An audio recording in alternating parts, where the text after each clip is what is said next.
You know, it's funny. Like you do all this stuff and you think you got it, and then next thing you know, right? But anyway, welcome in, welcome out, and welcome back to another episode of, and not just any episode, but another episode of WCW 2.0. We have got a brand new arena. You guys have never seen this arena before. It is an amazing arena, and it is going to be the event of Fall Brawl here tonight. It's so funny because I know people put in there, I didn't even read the "you're muted" part. I look over and then the things aren't moving around. You guys just know I'm talking because my hands are moving all over the place like they're crazy. But lots of things to talk about, lots of big decisions being made behind the scene by the GM, Eric Bischoff. We're going to talk about some of that stuff going on here tonight. But if you look at the screen right now, you can see the brand new TWC World title. So if you guys don't know what that is, brand new show is going to be starting tonight in the pay-per-view. It is going to be our developmental league, but it will have titles just like NXT does. So TSW women's title on the line here tonight for the very first time. Men, same type of a deal. We're going to have Drew Hawthorne and Jake Plague. And again, where it's going to differ a little bit is it's not going to be just developmental talent. We're going to have talent moving back and forth. You get on a bit of a losing streak, probably go down, wrestle down there for a little bit, do the thing, and help the younger guys improve and get better and then make their way up into the WCW. Don't really have storylines going on. Probably going to be down on the TWC show. So lots of things going on. Really cool with that. But Crimson going to be facing off against Witcher. Non-title match here tonight. What is happening? Digital, thank you. Thank you for the super chat there, brother. Buying his ticket. Digital always buying his ticket too. Sometimes you don't even see it. You know what I mean? He does it sneaky sometimes. Herbie and Jakai going to be facing off in a one-on-one match. Now, really the big story has been the NWO versus the corporate syndicate. So we're going to see a lot of matches here tonight. This is one of them, 4-on-4, a 4v4 elimination match. Then we're going to see a War Games match with the women, NWO women versus the corporate syndicate women. We're going to see a non-title match with the Horsemen facing off against Paul the Thing and Sentinel. Then look at the state of this. We've got Rated R2K representing the WCW, Jay Savage representing the New World Order, and JP representing the corporate syndicate facing off for the hardcore title. Another corporate syndicate versus NWO match. McWayne trying to get that title belt away from the NWO and win the cruiserweight title. WCW versus the NWO for the WCW women's tag team titles. And then the thing that you guys have been waiting for, this kind of developing late. Melinda G going to face off against Ozzy for the women's WCW world title. And Rowdy, in stating his rematch clause, will be facing off against Matt Storm. So let's go ahead and get this thing started.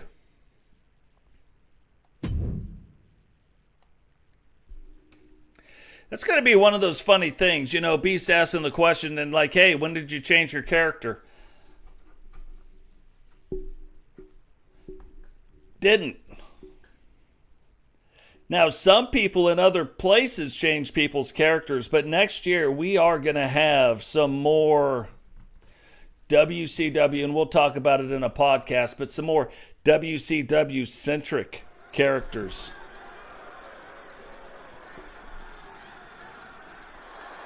Now look at the state of this arena. The following contest is scheduled for one fall and is for the Total Wrestling Classic Women's World Championship. Oh, got it. Making her way to the ring, representing Retribution from Boston, Massachusetts. One half of the WCW Extreme, the Tag Team Classic. Classic champions, the Destroyer, Antista T. So Anita T making her way down to the ring, getting ready to face off. Now, there's going to be a lot of things where we're going to start questioning what is going on, how does this work, now that there's a feeder league, blah, blah, blah, right?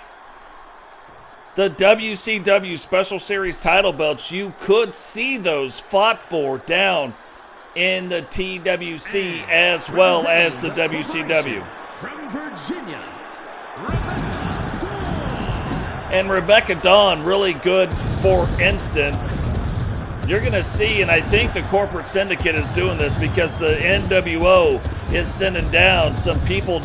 Because, look, the NWO has made no bones about it. They want to take over the WCW. They want it to be the NWO. So the corporate syndicate also realizing what the NWO is trying to do, and then in their own power play, taking Rebecca, who has been with the company a very long time, and sending her down to try and win and keep this title belt out of the hands of the NWO. So while Anita T, Sid B not in the NWO right now, still you don't know. So the corporate syndicate, they know they've got wrestlers down there, so they're going to be trying to bring this wrestling title home back to the corporate syndicate.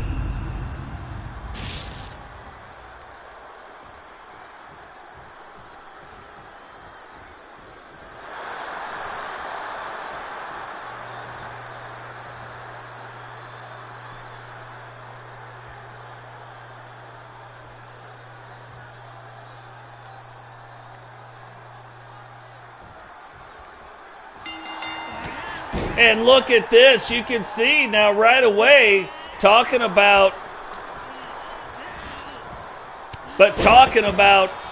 the experience that Rebecca is going to have over Anita. Anita just getting in, getting things going, getting things started. But Rebecca, having a lot of experience, having been around, gets the thing started quickly. But now you can see that right away, Anita T already getting things turned around. And so you can kind of see you got the experience. So it's right there. Look. Maybe taking it a bridge too far. And Rebecca able to turn it back around. And sometimes that's what it's going to take. You look at the wrestlers with the experience. Maybe, yeah, she got off to a quick start. And maybe try to slow it down a little bit too fast. Maybe should have kept the foot on the gas, given Anita that chance. And not enough distance on that jump. Anita's still laying there now, getting back up to her feet.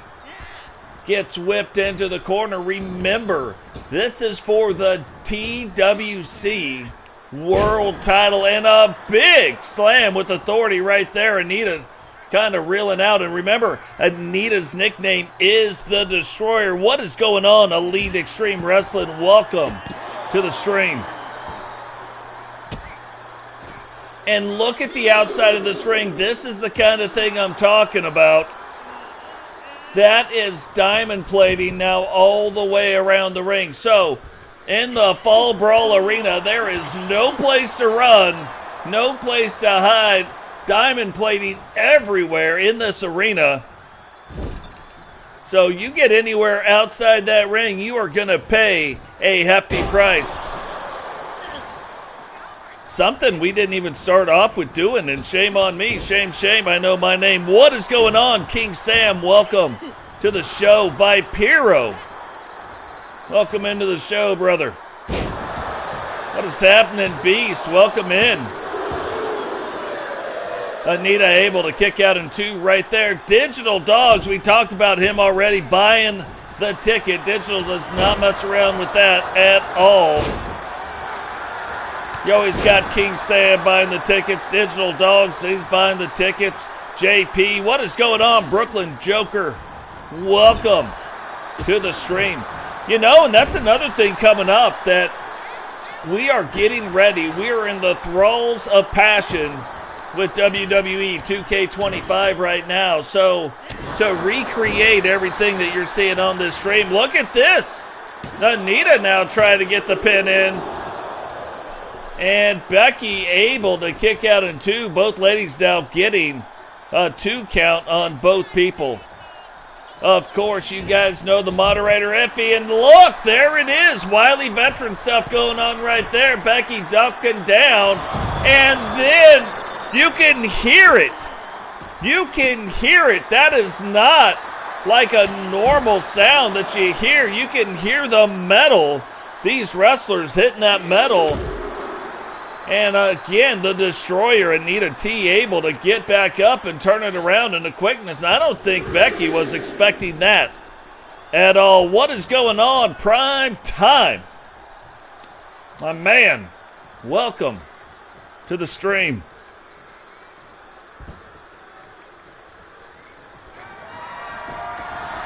Look at that, Chillivac. Chili in here. Chili and Totes going to be in the same match, trying to get a win against the Corporate Syndicate here later tonight. And right there, we have a brand new first-time TWC Women's World Champion. Here is your winner, and new Total Wrestling Classic Women's World Champion, Rebecca Dawn. See, Blaze Raid, you can see it going on right now against all odds. Welcome in, Captain. Welcome on in. Azrael Black, what is going on, my man? Welcome to the stream. Angelita Matthews, what is happening? Welcome to the stream. So you can tell, you can see by this belt, this is going to be one of those belts you want to get after, but congratulations going out to Becky. Again, long time member of the channel, winning the very first TWC World title. Now, you thought that, oh, we just got started like that. That's how this party got going. No! We have got the men's developmental title on the league, the world title. Jake Plague and Drew Hawthorne trying to win it for the very first time. I said a long time ago when both of these guys came in to the WCW that I felt like there was big things in their future. Can they take that first big step winning the TWC world title here tonight? The following contest is scheduled for one fall and is for the Total Wrestling Classic World Heavyweight Championship. Making his way to the ring from wherever he wants, weighing in at 273 pounds, the Virus, Jake Pope. Teddy Long better watch out. It looks like he's about to get lit on fire back there. Whoa! Jake Plague not messing around. What is going on? Zach Hamilton, welcome to the stream. Blazed Radio, my man. The man, the myth, the legend, the guy who's bringing all the Raiders on the Blaze Raid into the show here tonight. Man, I'm going to tell you what, we had a really busy week all week long. Did something, actually scored very high on the state exam, which is hilarious. Talked about it a little bit in the podcast, but thought I failed the test and ended up scoring a 90%. So there's that. But did that, got really tired. But there is something that we have been working on, something that we've been doing that is so big. And we're kind of getting down to it a little bit to where we're almost, it's almost set up. But there has been 6 seasons, right? We are currently in our 6th season, and if you wonder, And his opponent, representing Chaos from another time, weighing in at 271 pounds, gentlemen, Drew. this is episode 90 of season 6, and then in parentheses, it is episode 191 inside our universe. Now, when we switched over to the WCW, we lost a lot of title histories. And there are things that are happening and talks that are being talked about in the back. What's going on, Sped? If you guys wondered who Drew Hawthorne is, it is Sped right down there buying the ticket. And Sped, he probably buys half of y'all's tickets, you know what I mean?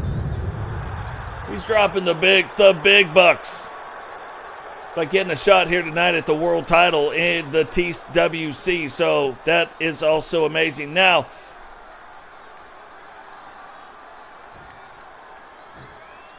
right now, Eric Bischoff is working out a deal to bring the history of the TSW and the brief time that they were in the WWE, that little time right there that was going on, and put that in and absorb that into our history. So working on that right now, and it is a lot more work than you would think. But possibly by the time 2K25 drops, we might be in a position to go that way. Now, you want to talk about some big guys going after it here tonight. Look no further than this match. What is going on? Bounty Hunter, welcome to the stream.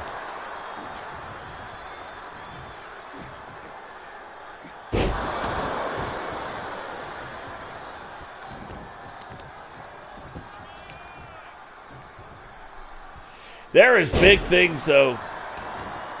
There is big things happening. There is a very good reason why King Sam not in a match tonight, but there's some big things happening for King Sam. A lot of really cool stuff finally starting to set up. I was talking with a couple different people because they're like, hey, haven't seen this, haven't done that, haven't with whatever. But there are things right now that are happening in the game starting to set up. But it is such a neat transition that we're in right now. And I don't want to ruin it. It's way more fun to watch it. But we're in such a really cool transition period right now. And look at that! Look at what just happened there. Jake Plague spreading like a plague. And the TWC right now, Drew Hawthorne was not expecting the likes of that to happen, but Jake Plague outside, and again, not the place you want to be. You look where the fans are standing out there, you can see the concrete, but now you look where the wrestlers are standing, and you can see the diamond plating. So it's not like you want to be there. You really, in this Fall Brawl arena, want to find a way to stay in the ring. And even though that was a powerful power bomb, Drew Hawthorne not succumbing to that. Now, almost like it woke him up, like he said, hey, sorry, I just got to the arena, I just got into this match, and now coming back after Jake Plague with a vengeance. What is going on? Eagle Star, welcome to the stream, brother. Tammy, welcome to the stream. Yeah, all kinds of crazy stuff going on right now, but with these two guys, with the TWC World titles on the line here tonight, with the WCW World titles on the line here tonight,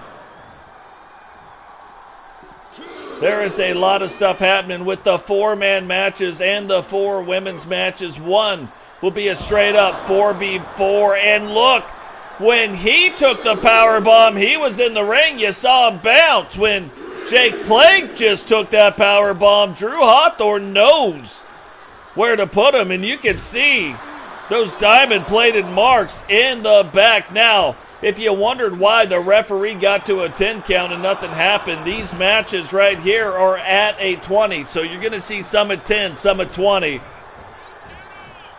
But the WCW and TWC going to a lot of 20 counts, trying to offset all the countouts we've been seeing here recently. So this is the nice thing about having the developmental league. You will see Wee Man Wrestling on TWC. moving forward. And this is the kind of stuff you look at it and you see him run and then do that kind of somersault flippity-doo-dah thing right into the corner, and maybe you don't think that there is a lot of power behind that. However, you look at the size of Jake Plague and then running him right into that rope. 2. And I thought right there we might have been seeing a new champion, but Drew able to kick out in 2 with no problems. That is right. Don't forget to drop the like, subscribe if you're new, turn on the bell notifications, become a member. We've got some of the lowest memberships around. And Drew starting to come back, setting up for it right now. You gotta believe if he can get this in after what happened on the outside of the ring, we could have a brand new TWC World Champion, and somehow finds a way to kick out in 2. Look, Drew's like, he doesn't even know what to think about that. The crowd's all about it. They're about it. They want him to fight forever. And Drew, you can see the frustration. But can Drew stay, I don't want to say motivated, can he stay clear in purpose? Can he keep the mental faculties about him even though he is pissed? Oh, look! Teddy Long now getting involved, but will Jake Plague be able to do anything about it?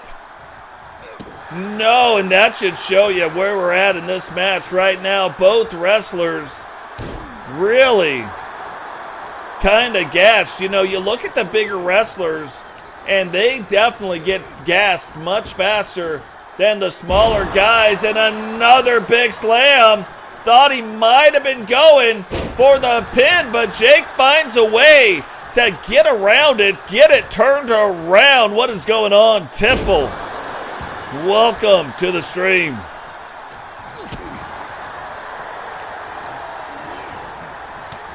Yeah, where is Sawyer indeed? Like, who knows? Look, Drew letting the crowd know, but that might have been just enough time right there for Jake to kind of get his win, but quickly getting out. And that is a pro move right there.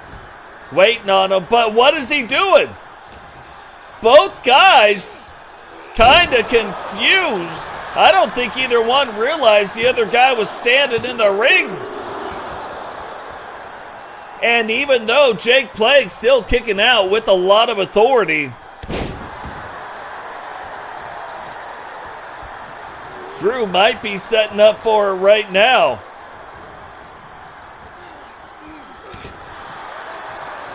Thought he might.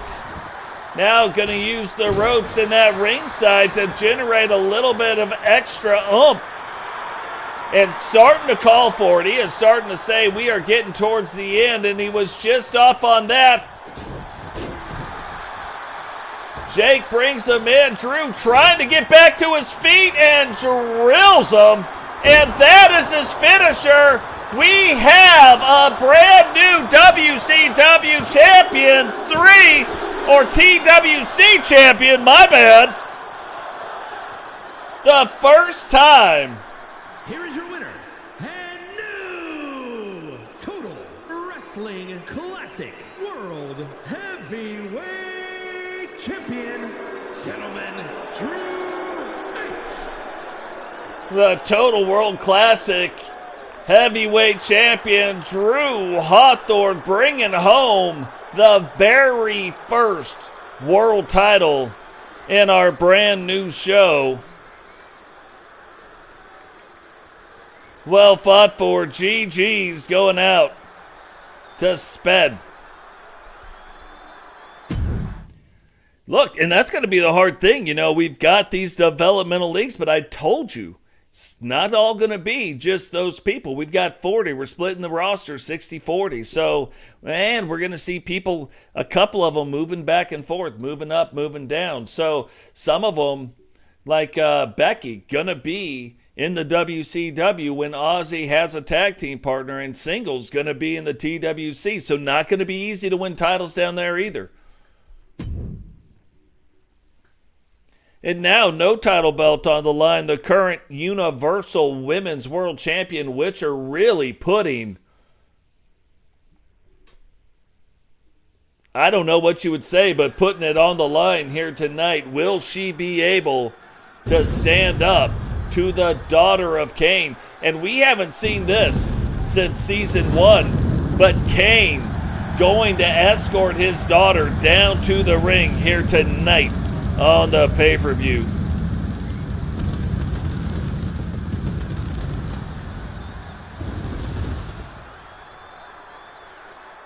You know, it's funny with the totes thing, though.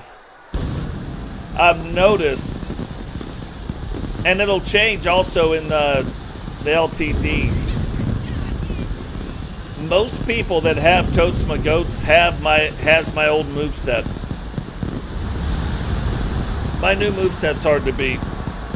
It doesn't matter what the ratings are. Like, it's a tough one to beat. Making her way to the ring, representing the Disciples of Darkness from the pits of hell, the Destroyer, Crimson! Yeah, Crimson, the largest wrestler in the women's division, whether it is the WCW or the WWE, largest female wrestler. And you would almost expect that this should just, hats off to the likes of, yeah, look at this. Like, why wouldn't Witcher bring her special powers to the ring? Of course she would. As soon as she started showing those special powers, ends up beating the longest reigning women's Universal Champion and has not given the belt back since. Like, this is one of those title belts that... Representing the Wolfpack from Austin, Texas, the Universal Women's World Champion, the Superstar, Tony the Witch Cox. But this is one of those deals where this title belt, once one of the ladies wins this thing, they hold on to it. For whatever reason, they do not let it go. Now, you're going to see the obvious thing in this match, Witcher giving up a lot of size to Crimson. And again, you would have expected to see Crimson be the ladies' world champion and her be the one, right? Wrong.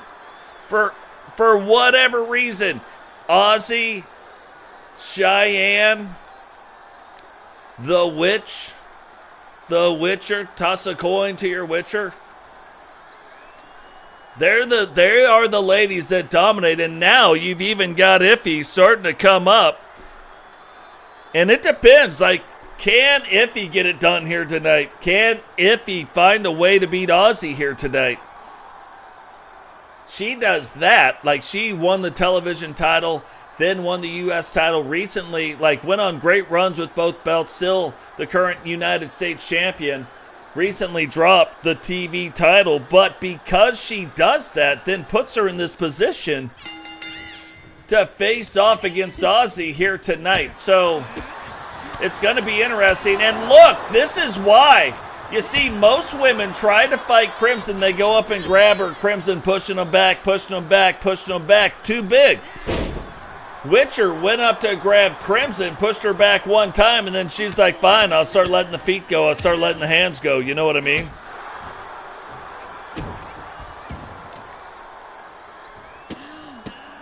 Yeah, it's funny because when you talk about that stuff, Crimson would be the one. You know what I mean? Like, she is bigger than most of the men wrestlers. So, pending on the stuff, like, there could very well be a thing. But you would think she would have to be dominating in the women's division. And right now, for whatever reason, and maybe it's just because, wow.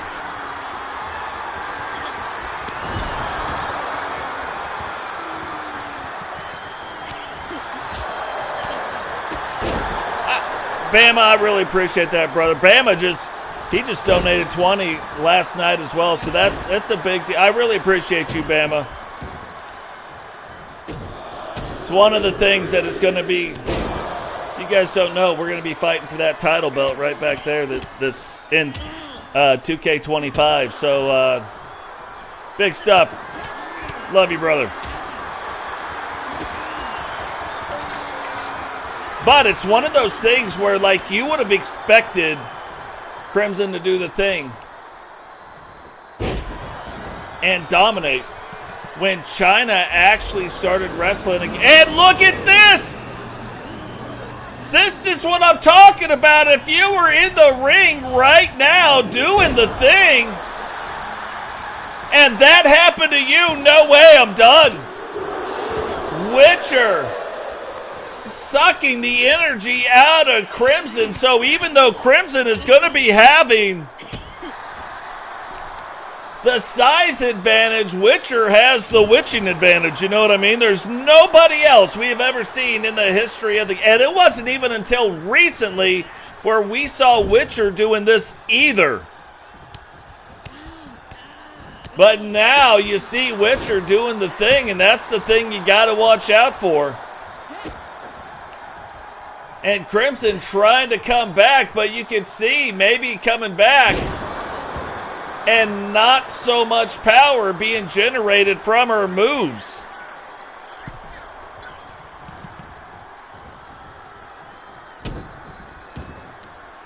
No, not yet. Not yet, Niffy.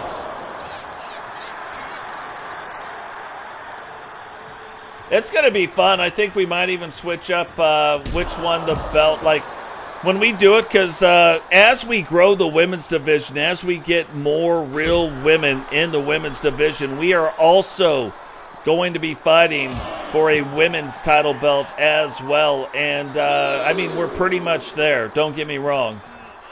We'll fight for this one first. Well, heck.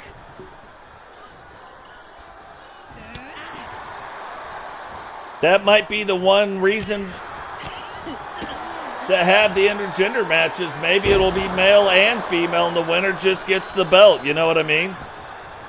And again, you're not going to see a bunch of that on the stream. But look at this. Witcher pulls back her hand and raises up Crimson. Crimson pulls it up, and instead of reaching up, she tries to do the choke slam from hell.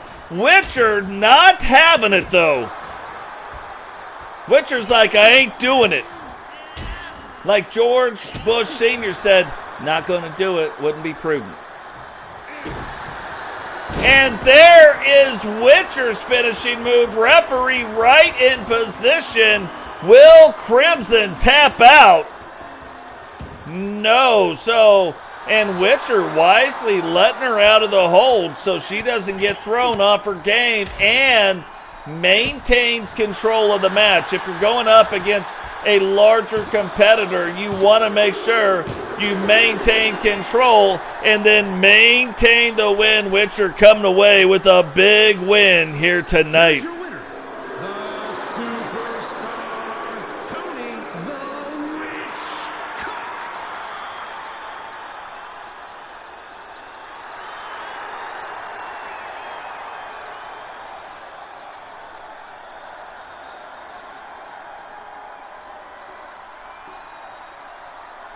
No, and it's a big deal. Like, you know, I've told you guys, like, you guys don't have to give money, but all the money goes back in to, and that obviously also hits with between Sped and Bama. That hits the chat goal. So we will have a live creator stream where if you guys want to get in, especially get in ahead of 2K25, and you're like, man, I want to learn how to do title belts. I showed a technique the last time. I know it's just been a while. I will show you guys some more techniques and some more things to do. I will show you some more stuff with wrestlers that we have. Dynamar Jones is going to make his debut in the TWC. So I'm debating on whether having the next show be the TWC show. So we'll see. I don't know.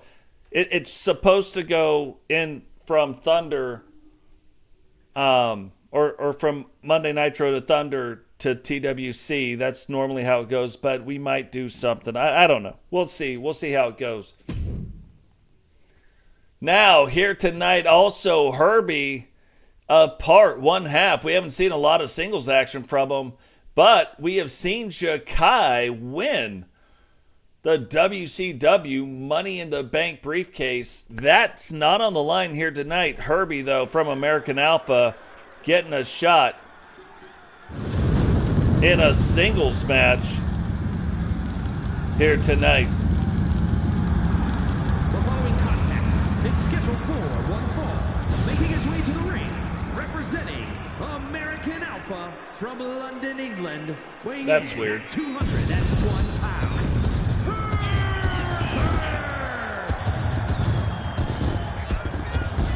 Don't know what that is.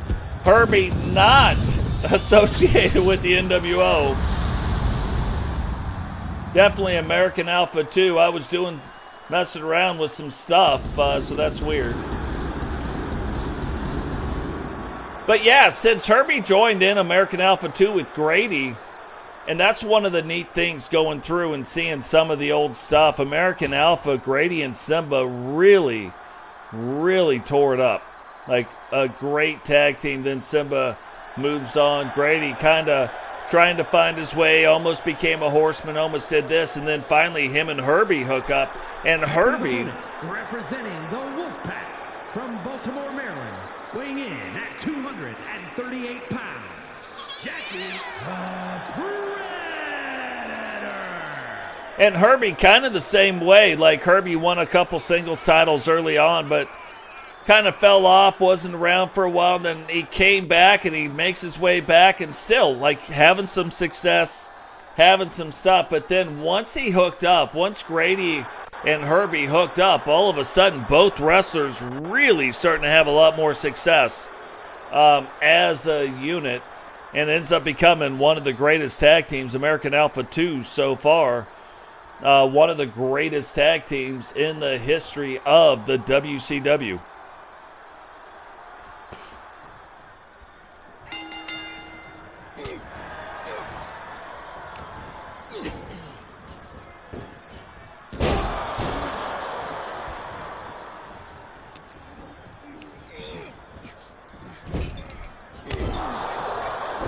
Now, another thing that we've been seeing a lot of here lately, Jakai, we would see Jakai get on a bit of a roll, and then all of a sudden it would kind of fall off a little bit. Then we would see the Wolfpack starting to get on a roll, different members of the Wolfpack, and it'd kind of die off. But here lately, Jakai has been putting together some wins. Can he do it here tonight? Again, Money in the Bank briefcase not on the line, and I mean, I'm pretty sure Bischoff books this match to keep the Money in the Bank champ, or the Money in the Bank title holder, uninvolved in the world title match. But, and I could be wrong, like again, he could wrestle here tonight and then end up cashing in the Money in the Bank briefcase. We don't know. That could very well happen. What do you guys think about this arena? Look at the floor. I would not want, once the bell goes ding, ding, ding, I would not want to be on the outside of that floor at all. And Herbie's showing maybe he's not just a singles or a tag competitor. Maybe he does remember how to do it in the singles. Telling Jakai to get up, was talking some junk, but Jakai recovering quick. And again, you can hear on the outside, like it is not a soft surface to land on.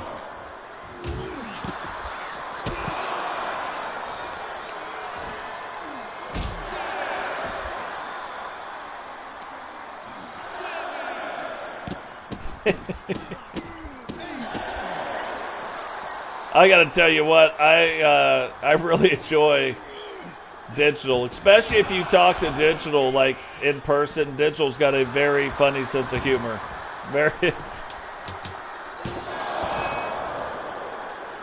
Now, Herbie kind of dominating part of this match, like this last little piece of it, but Jakai took it in stride. Only a 1 count. I would have expected at least a 2 count coming out of that, but only a 1 count coming out of it. and getting it turned right back around. And they call Jakai the king of cutters, so you got to watch out. He can hit you with a cutter out of nowhere. He'll whip you into the rope and hit you with the cutter. Or maybe he just Superman punch you and call that a day. Witcher at ringside cheering Jakai on. Jakai using the entire arena, the entire ring against Herbie right now. But Herbie now kicking out in one. What is going on? Jacob Hernandez, welcome to the stream. Yeah, it does. It does remind of the original Elimination Chamber. That is for sure.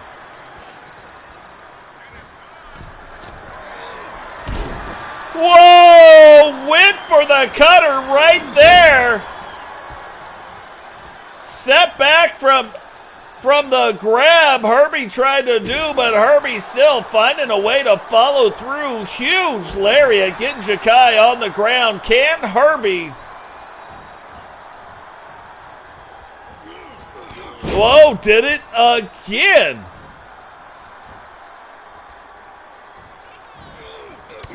And just one big lariat after another. So you want to figure out how Herbie plans on evening things back up. You just saw it now going in. And that could end the match right there. Hooks the leg. And Jakai couldn't have waited any longer to kick out. They said there was a BOGO on kickouts, and he waited till the last possible minute to take advantage of all those savings. Thought we were going to see another Superman punch right there, but just a high jumping knee. And here, whoa! Again, Herbie turning it back around. Now, this is the kind of stuff that makes me think, even though Herbie got his career turned around in the tag team division, could a singles run be in his future?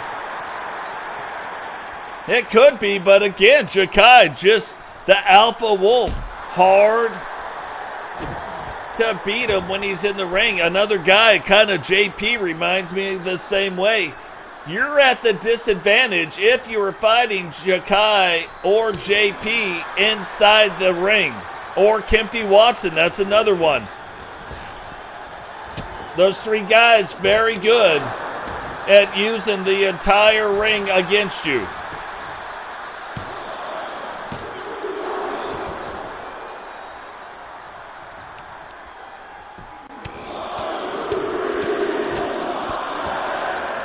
Now, I got to tell you what, besides Jakai just splitting open Herbie,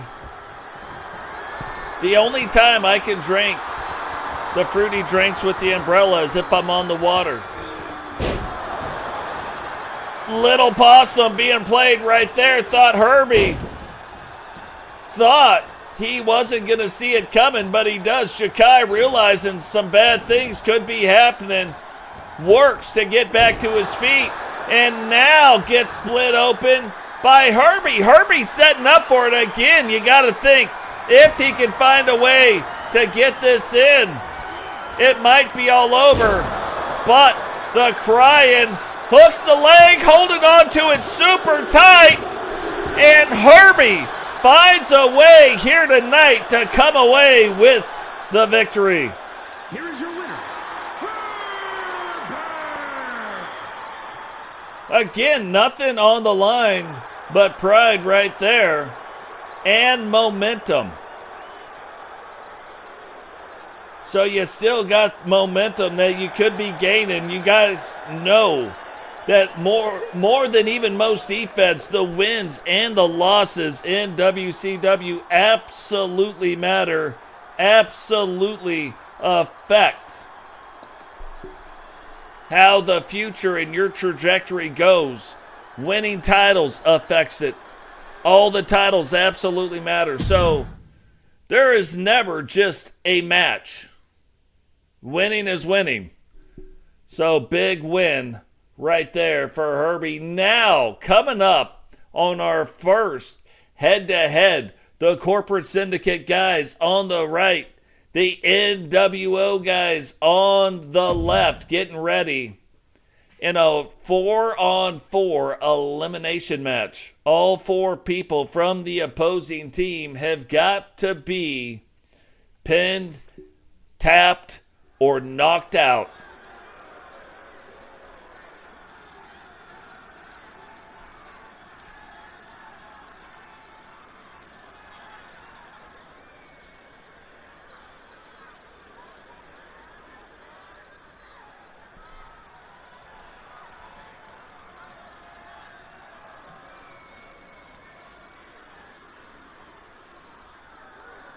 So we go back and we start looking at things and how did we get to this point right here? How did this happen? This all happens because Totes and Rowdy start jaw-jacking to one another. Next thing you know, Totes is leading the NWO. Rowdy has started up an organization called the Corporation, who then brings the Syndicate, now called the Corporate Syndicate, brings that in. And these two factions have grown beyond just 5 guys. Look at the state of these two. The following is an elimination match. And at a combined weight of 603 pounds, the NWO. Now they say at a combined weight, what is going on? Kimberly Vega, welcome to the stream. That's Alacron, in case you guys didn't know it. That's another wrestler, again, from that is going to highly benefit from the TWC being formed, which is why we did it. I'm hoping. I wanted to do it at the end of this year. I've been thinking about it for a long time, but having the developmental league or having another show to where if you weren't involved in the main storylines, because look, if you're not in the main storylines, there's a chance you don't get seen for a while on TV. Me included. There's a time, I'm Frankie Two Fingers, obviously, but the Totes McGoats, the wrestler Totes McGoats, like they're 12 episodes, wasn't even seen. So it just happens. If you're not involved in the storylines or part of the storylines, then it happens. Trying to get involved in too many storylines also hurts. That is not a helpful thing for you either. Because eventually I just give up. I'm like, I don't know what you're trying to do, and I just take you out of all the storylines. So, but having a direction, having a way to go, having a thing, and then when the game, things will start happening in the game. When they start happening, all of a sudden, bam, you take off. So for the ones that aren't involved, having another show like a TWC, really important, I think, in getting people developed. And it also allows, again, winning matters, right? It also allows the takeoff and progression of characters. And at a combined weight of 505 pounds, the NWO. Man, you guys want to see a great story, go back to Season 1, Episode 7, and see how the NWO got formed. These two guys right here that are making their way down to the ring. It looks a certain way, but as you watch the next 4, 5, 6 episodes, you start to see that Totes, behind the scenes, ends up bringing the NWO back. So, very interesting storyline. Very interesting story. And now, a lot of stories that happened back in Season 1 and Season 2 starting to come full circle here in Season 6. What is going to happen in Season 7?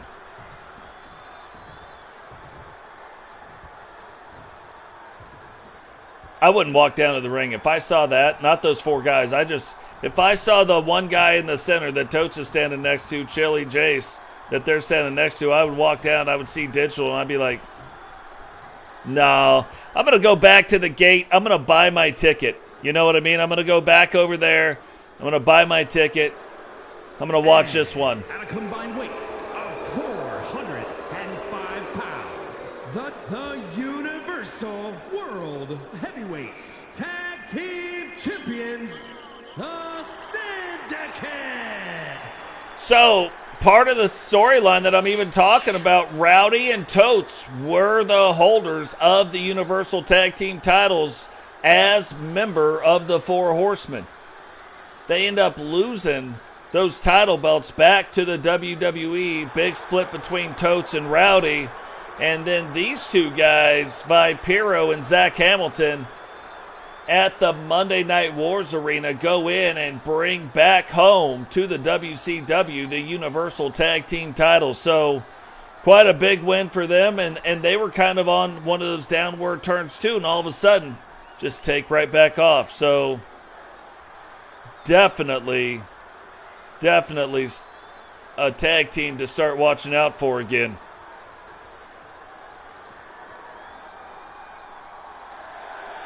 And at a combined weight of 495 pounds, the WCW World Tag Team Champions, the Corporation.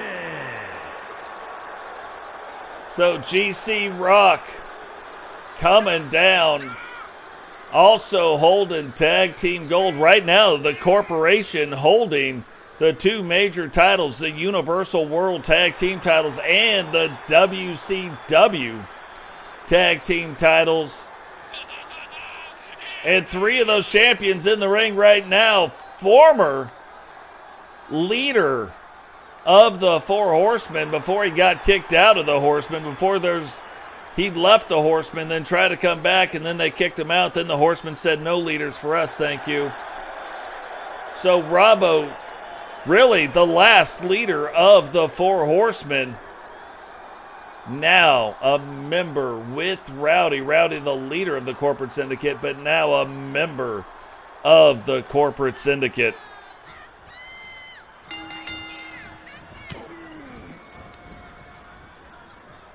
No, we talked about it, Temple. They're tearaway. They got the tearaway suits. They had Velcro built into the pants legs. You know what I mean? Yeah, that's the other thing. You know, King Sam brings this up. They also have 3 of the 4. And did you see that? Vampiro uses Jace Wagner to actually hit Chilliwack and knock Chilliwack down. Chili not happy about that. Gets up first and then right back after him. Right back after the Corporation, and now getting Jace tagged in.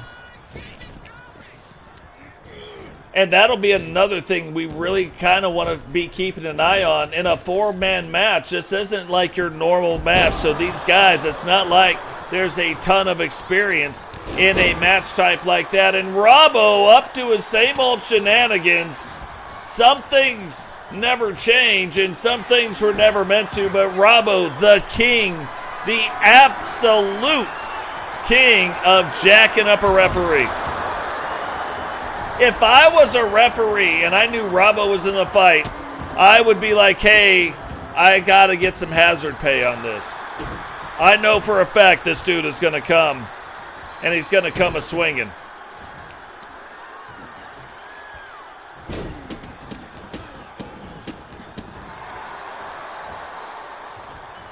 Already a crazy night, and we are just getting to the crazy matches right here. Vampiro, look! Vampiro puts Jace in the corner, in his own corner, and is going to town, almost daring the New World Order to get involved. And the New World Order just kind of looking on right now. Thought somebody would have acted like they were AT&T and reached out and touched someone. But they're all just kind of watching. They're all kind of waiting. And now Jace getting it turned back around. Big slam right there. Thought we were going to see him tag out. But it looks like he's trying to tag in Chilliwack. But Chili not in a tag, like a way he can get tagged in, like Robbo. Not in a spot to actually get tagged in. And Digital was reaching out, trying to get the tag, and you saw GC Rock take off after that and break up those guys on the sideline and then still deliver a knee right back upside Jace's head. He put the knee upside his head. And you knew this was going to happen. Like, it's a four-way match. It's not like there's a lot of rules. GC Rock swinging the kendo stick. Jace finally not having it, and now getting to work on GC Rock. Well, now getting to work on everybody. Going after Robbo. Zach Hamilton's down. Vipiro back up on the thing. And G trying to sneak in the back door, trying to come in like a milkman. And look at the corporate syndicate. All they do is beat up the referees. Maybe they know. And this is the Jace of Spades. One of the most deadliest moves in WCW. Jace Wagner putting the Jace of Spades on GC Rock. And remember this too. This is one of the only match types you can actually be knocked out. And sometimes it beats like that, you know what I mean?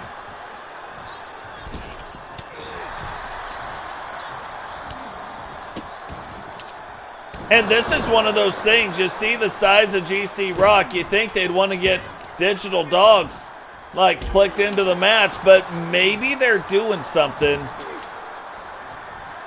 Oh, he saw Vipiro swinging and then broke that kendo stick over Robbo's head, but he hit Vipiro. He saw Vipiro swing.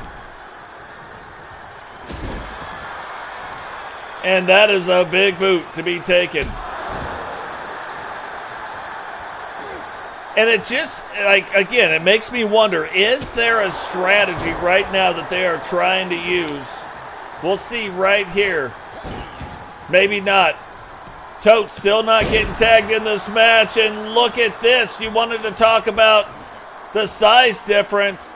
It gets no bigger than Zach Hamilton against Digital Dogs, and Digital dropping the hammer on Zach right now. And again, you can be knocked out in this match.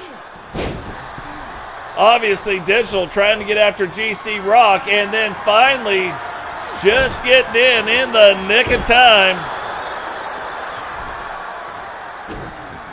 and delivering Zach into that side corner. But right now, Digital goes and gets Totes tagged in. And Zach waiting for Totes, drops him right on the old bald scunion. One. And a kick out right there in one.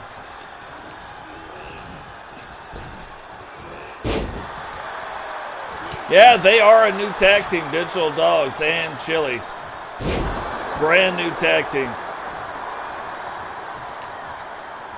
But right now, look at the things that are going on.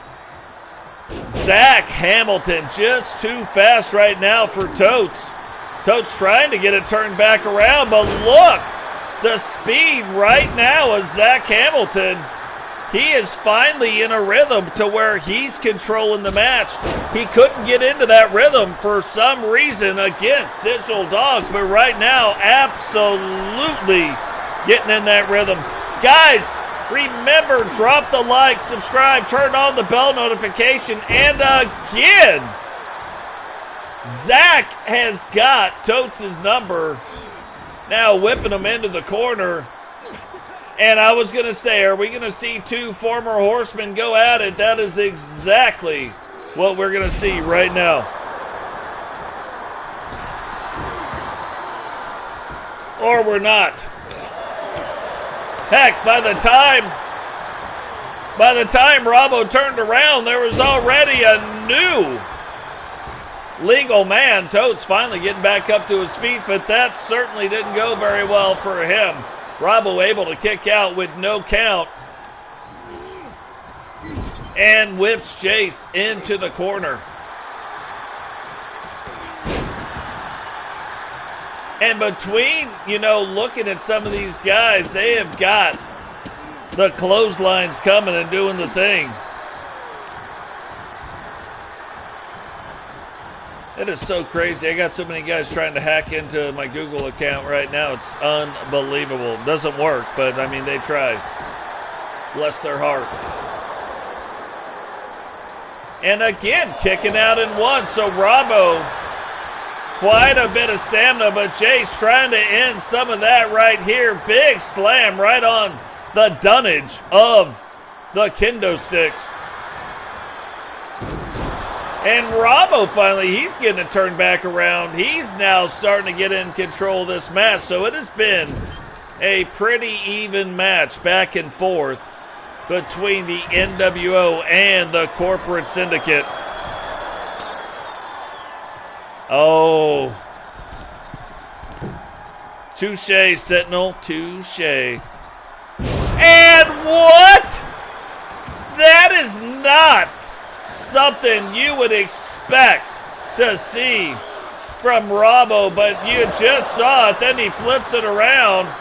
One. And after that sequence, I don't know if Jace would have been... I was going to say, we haven't even seen Bravo's finisher, but I say that, and we're about to see it right here. And Totes breaking it up and hitting the referee. He's like, hey, what am I paying you for?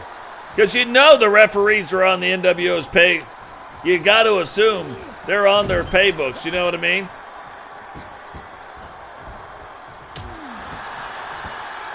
And now Vipiro, seeing him for the first time tonight, knocks Jace Wagner out. Immediately, Totes gets brought into this ring, but Vipiro knocks out Jace Wagner with the snake bite.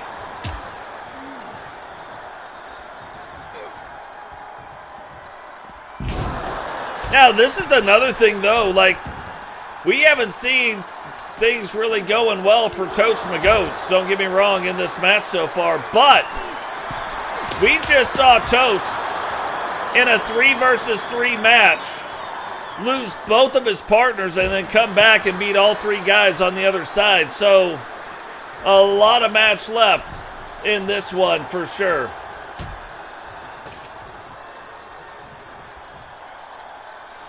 Look, Totes trying to get a little revenge tour going on here with Bravo.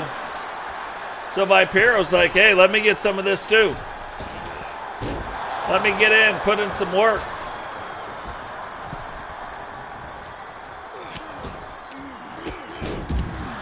And absolute carnage just going on right now. And here we go again, like not having it. Again gets flipped in. Oh, tried to hit him with that torpedo. Totes took it, didn't go down. However, Vipiro's still able, he's fast enough to get back in control of the match and retain control inside the ring.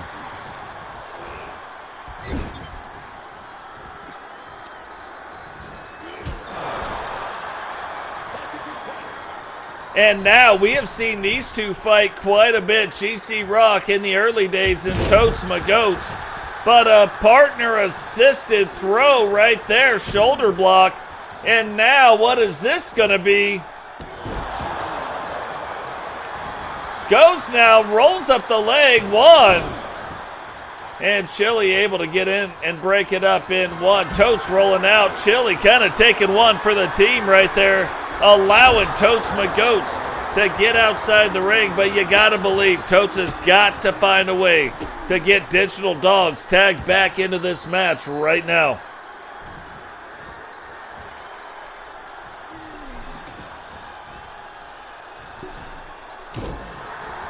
I know it's late in the game, but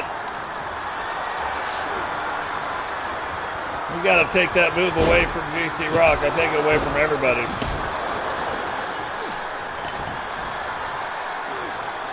Totes able to kind of turn the corner a little bit, turn the tides with that sledgehammer, and then look at this. Frankie Two Fingers calls it, gets Digital Dogs tapped into the thing, and Rotro Skedios, that is the Pebble Buster. 1, 2.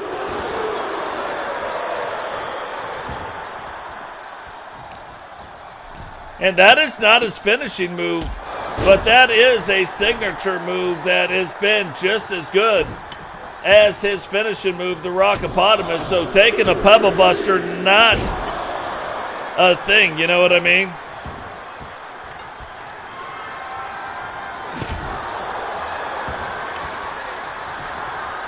Now hooks the leg, 1, 2. And Digital able to kick out in 2.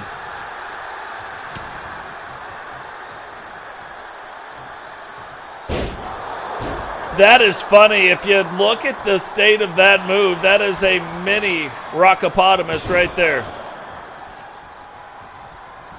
Now you look at the corporate syndicate, still has all 4 of its members. NWO has got to find a way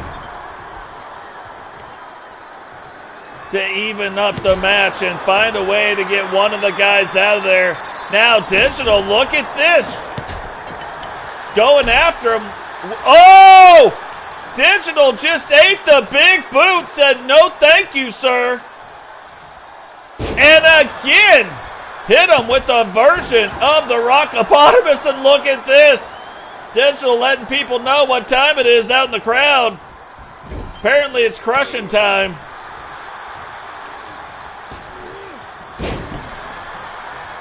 And Digital says, forget it. He's just going to fight everybody. He doesn't care if you're legal, if you're not legal. He is trying to take on the current administration's policy and just deport everybody out of this ring. Again, like I cannot believe you get hit with that move multiple times and you're still able. I don't even know who the legal man is anymore. The way Chili's acting, maybe it's still GC Rock. But I thought it was Vipero.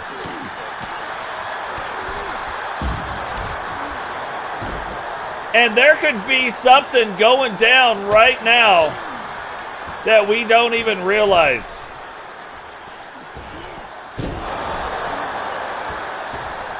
But right now, you can see Chilliwack absolutely laying waste to the other 2 competitors outside the ring. Vipero got bored, started beating up Totes Magos. And again, Chili hasn't hit the legal man one time. I don't know how he just took that one, but he did. But now here we go. Oh, Vipero broke that up. And is he going to get somebody to tap right here? GC Rock gets in and breaks that up. Not sure, but it looked like that might have been where it was going. Now goes, hooks the leg. And Robbo gets in there and breaks it up. Somehow finds a way to miss the referee even, which is amazing. Sometimes you don't even know how he did it, but now Chili still keeping the offense up. Can he do something right here to isolate Zach? Look, he's right there. He's telling him to get up. He does get up, and he gets Robbo in the ring, and Robbo probably trying to exact a little bit of revenge on Chili, but Chili gets it turned around with a quickness, and look at the state of that. Can Zach? No, he could not get in the way to block it. Chili takes some flight. Listen to the crowd, they're loving it. This is awesome.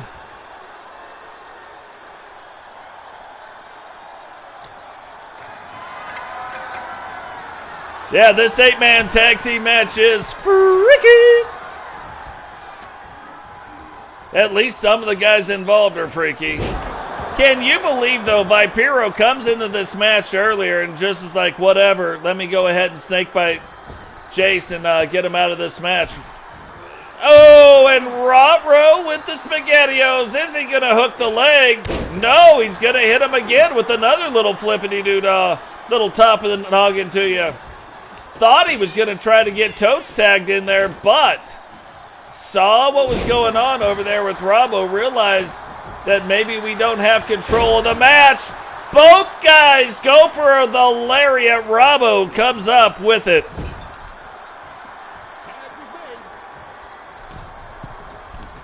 And here we go, a little partner-assisted flight again. Big shoulder block now. And now two cruiserweights in the ring.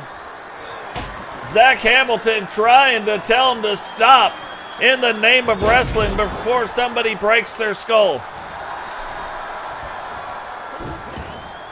So Chili did a good job, and I don't think that Zach realized who the legal man was and then just decided to hit everybody. He's like, why don't we just go after everybody? And look at that. I am shocked that that just didn't knock Totes out. But Totes able to retain consciousness.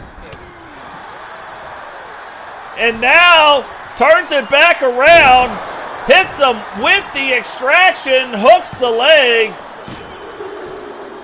And only a 2 count. Vipiro able to get in and break that up in the nick of time.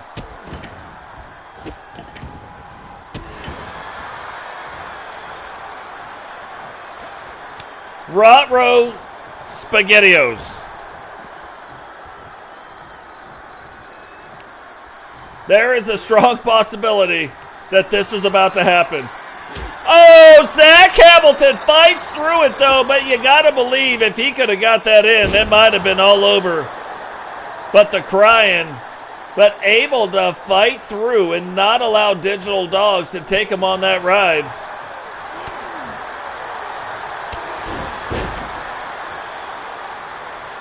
And Digital right now on the wrong end, trying now to use the ropes to get up to his feet. Zach waiting on him. Kicking him in the leg. What's he going to do here? Thought he might have went for the pin right there, but instead doesn't. However, goes up to the top rope. Does Digital see it? No, he does not. Hits it again. And this time, Totes finds a way to miss the referee as well. Heck, between Totes and Robbo, they don't care about missing the ring.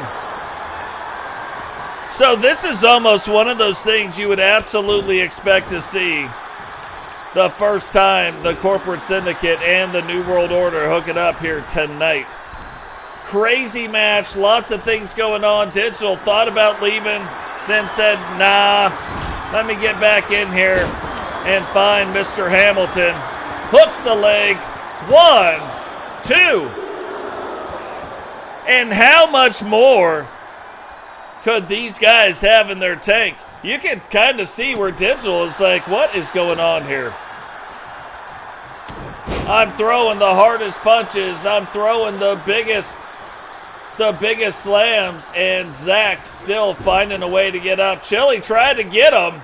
Zach just missed the first one, does not miss the second.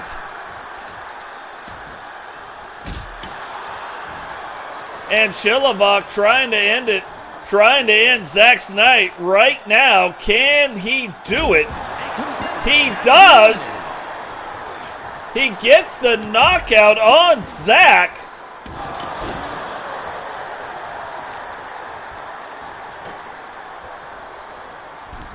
And now we are back 3-3, and Chili going off. Chili has kind of been the MVP of this match for the NWO.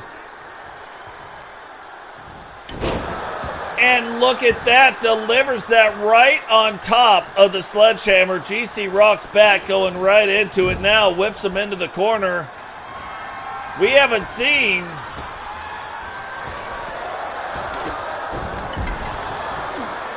I was going to say, we haven't seen... Whoa! Chili says, Totes, what are you doing? You almost screwed up my move. Get in the ring. And Totes like, all right, let me go find this guy.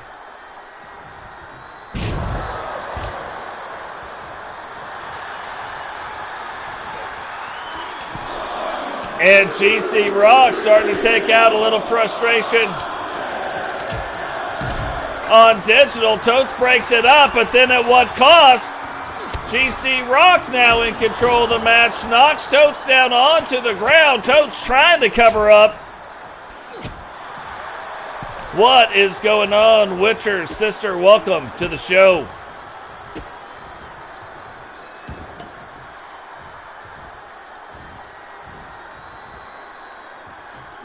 GC Rock slowing down the action a little bit right here, but end of the day, 3-3. Started out 4-4, but now it is 3-3. Now Totes gonna break it up again, but again, at what cost? GC Rock playing this very, very smart.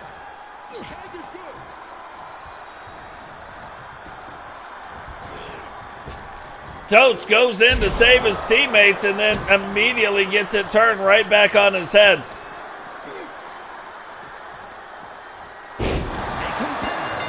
And Robbo now has knocked out Totes Goats.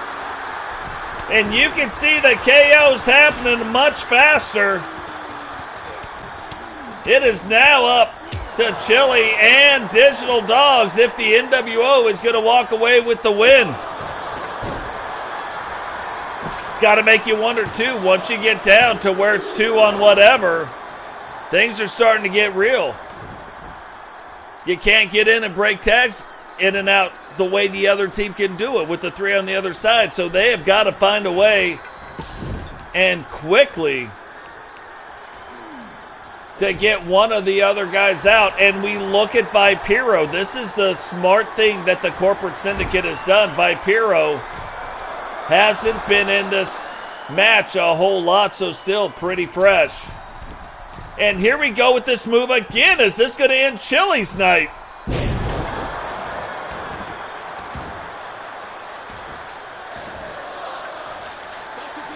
Thought it was going to. We saw this last time. Is Vipiro going to hit him with the snake bite and end his night? No, not this time. At least not right there. Big kick right there. But if you're the NWO, while you got to wear this guy down, this is not the guy you want to see in the ring. GC Rock has been in there a long time. Robbo has been in there a long time.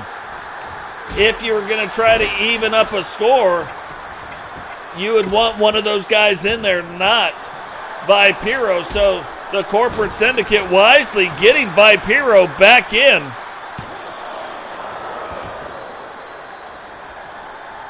Wisely getting Vipiro back in and trying to kind of end the match right here. Chili goes now. Here he comes.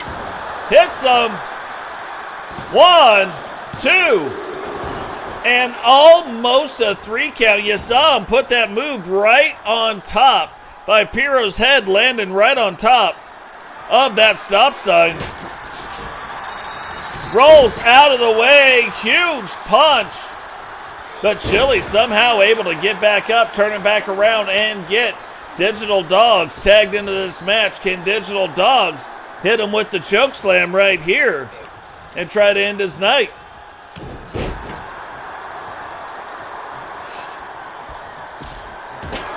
Well, maybe he can't hit him with the choke slam, but he hits him with the stop sign right.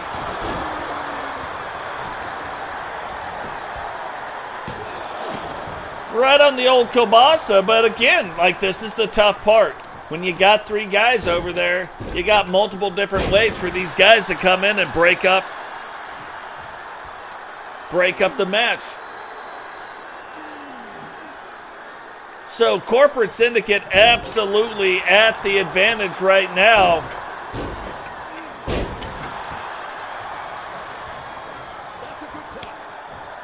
And Chili back in. Vipiro still on the ground. Is he playing? Is he just trying to set him up? Maybe he is. Maybe he isn't. Hooks the leg. 1, 2. And only a 2 count right there. Chili trying to keep the offense going, though. Trying to keep the things happening. Gets him in the corner. And what is this? Oh, Vipiro broke it up, but Digital with a little assist right there. Getting a little help from his friends. And now you can see the NWO being very smart about this. Maybe not being so smart in the beginning about it, but don't know if they wanted to stay in control if this is the move. If I opened up the playbook, I don't think this would be what it is on page 32, because now Vipiro's like, let me show you how that stop sign feels. And Vipiro I thought he was going to be able to get out of this ring. And do you know how high you gotta jump to make that happen? What is going on, R2K? Welcome to the stream.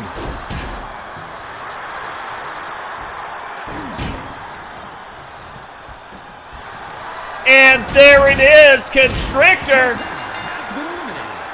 And Vipiro has eliminated Chilliwack with the Constrictor, but that is the first non-knockout that has happened.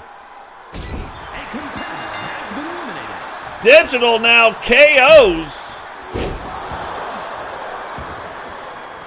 Vipiro, and now we're down to a 2-on-1. Digital versus GC Rock, hitting him right there with Totes' black bat. Riddle him this, riddle him that. Who is afraid of Totes' black bat? And Digital is just not even joking with that. Finally, GC Rock able to turn it back around and somehow get the big man up over his head. 2, 3, and the Corporate Syndicate comes away with a big win here tonight. Here are your winners.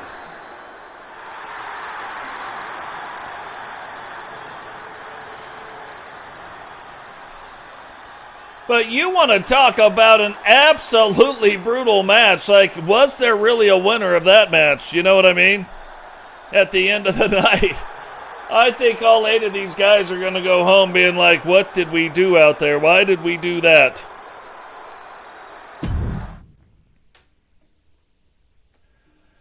But then you go right from a match like that. Now we're going to go in to an actual War Games match on the women's side. NWO really needing to come back, and you can see how much great wrestling we have left. But now comes, and we haven't seen this, you know, we talk about this was a brand new game, this was a brand new whatever. You don't see a lot of War Games matches in the WCW, even though they are the creators of it. But you are going to see one here tonight. The following is a women's War Games match. The rules of the match are as follows. 2 teams will be contained in separate cages, with 1 member of each team starting the match. At regular intervals, alternating members from each team will be released to enter the match. The team with the advantage will be the first to have a member released into the match. Once all competitors have entered, War Games officially begins. The match can be won by pinfall or submission. Now, let the War Games begin!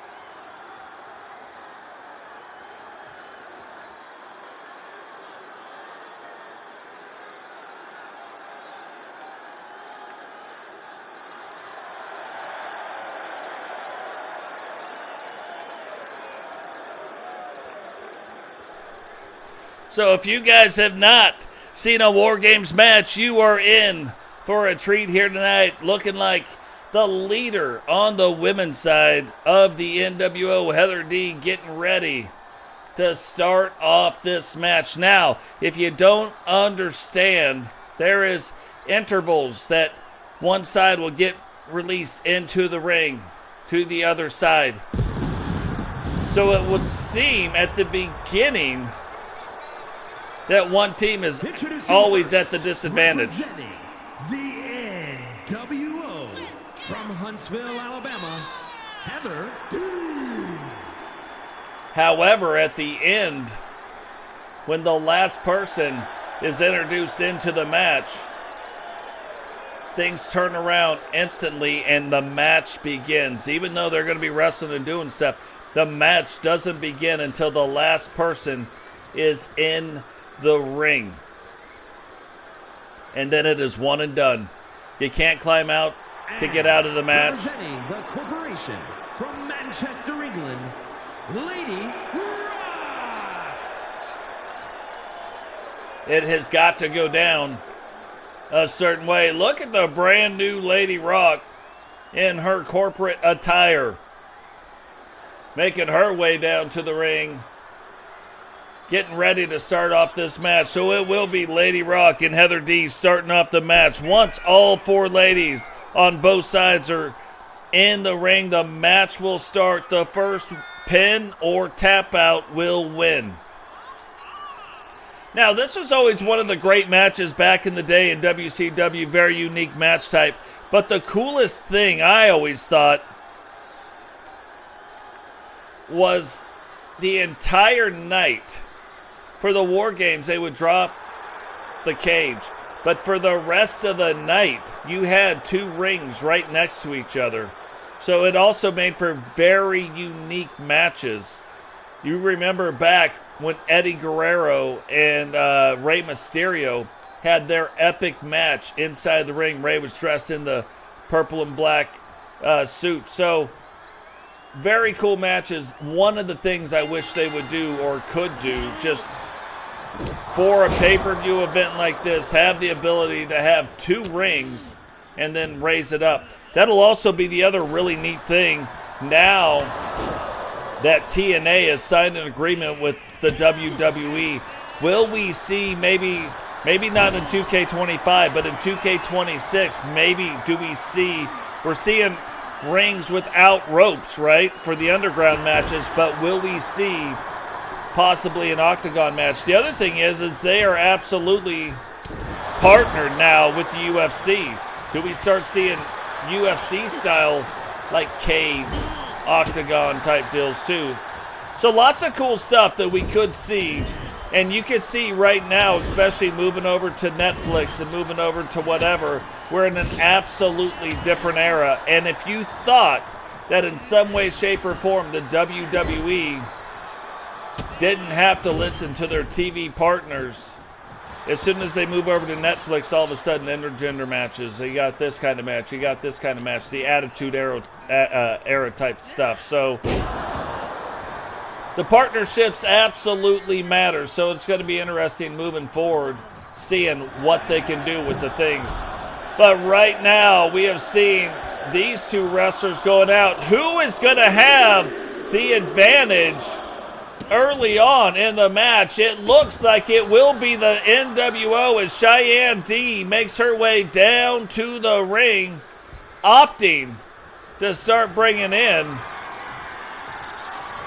She felt it. She likes the weight. And then leaving it at that, throws the sledgehammer into the ring. So our first weapon getting introduced into this match here tonight.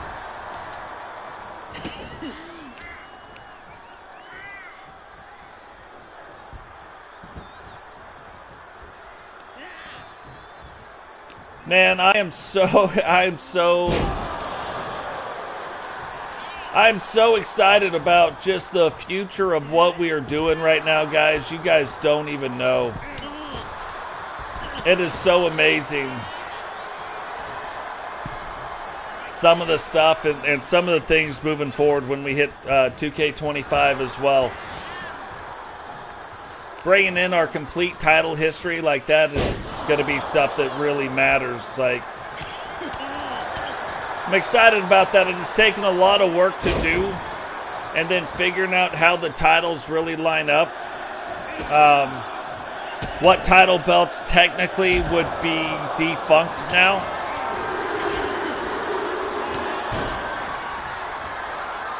What title belts merged into other ones.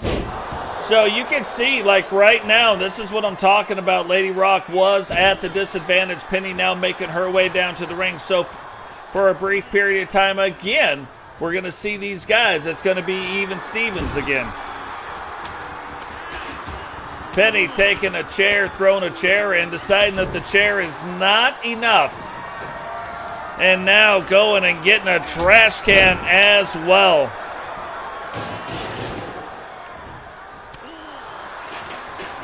I hope we're still doing this at 2K35. You know what I mean?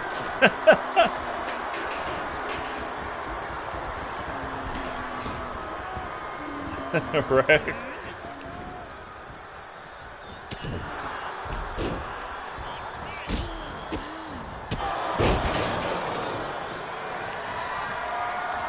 I mean, that is absolutely crazy to think about.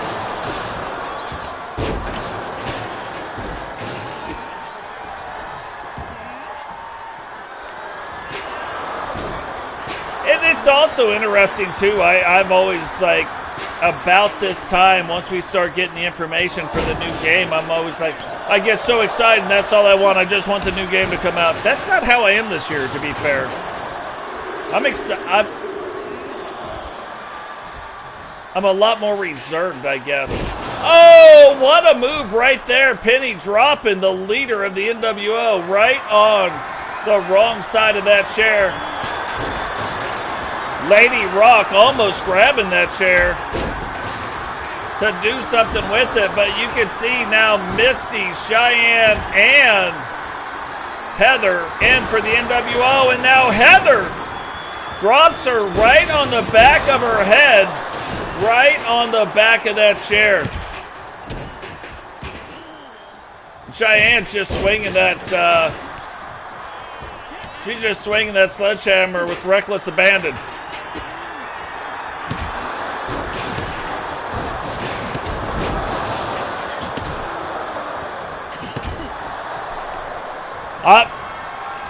Except like this year, that's normally me, but this year it's like I'm kind of excited, and I'm doing a really good job of hiding it. I'm probably not going to lose control, but I wish I liked it. I liked it.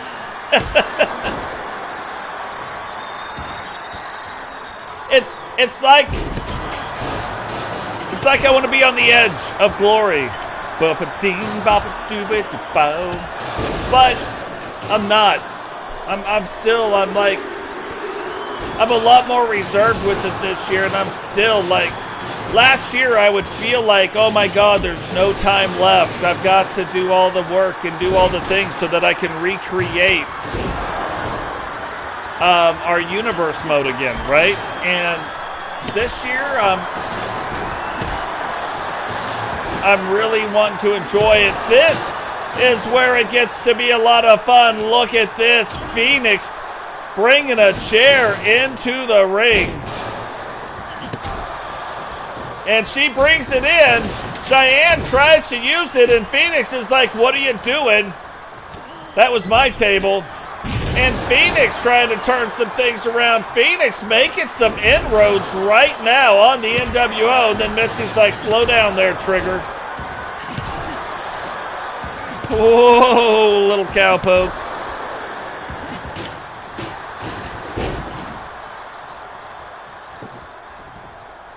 But it is still 3-on-3, and I am telling you what, she is just determined not to let people use that table.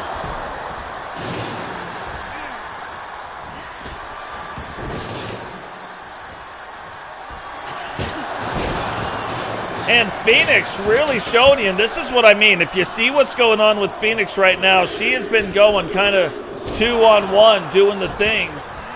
And that's what I mean. So right now, the NWO is about to have the advantage again, but at the end of the match, somebody's going to come in. somebody's going to come in and they're going to be full of piss and vinegar, where the other ones are going to be wore out, and that somebody that's going to be full of piss and vinegar is about to be Mimi. Guys, you're doing a phenomenal job right now. Remember, drop the like, subscribe, turn on the bell notification. Don't miss any time we go live. Share the video.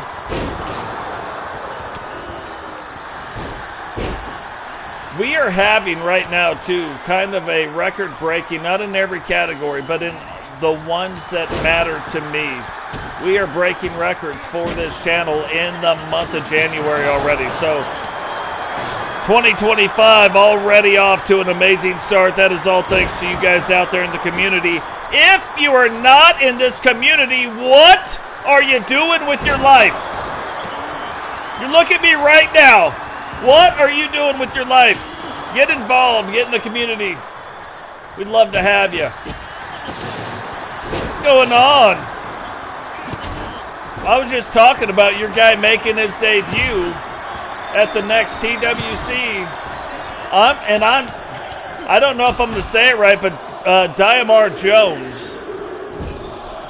I'm excited about his debut. I think he's going to be a tough one. And look at that, a double team. Heather getting put through the table, but immediately gets back up and starts fighting back. Maybe not even waiting, getting in, and let the War Games begin.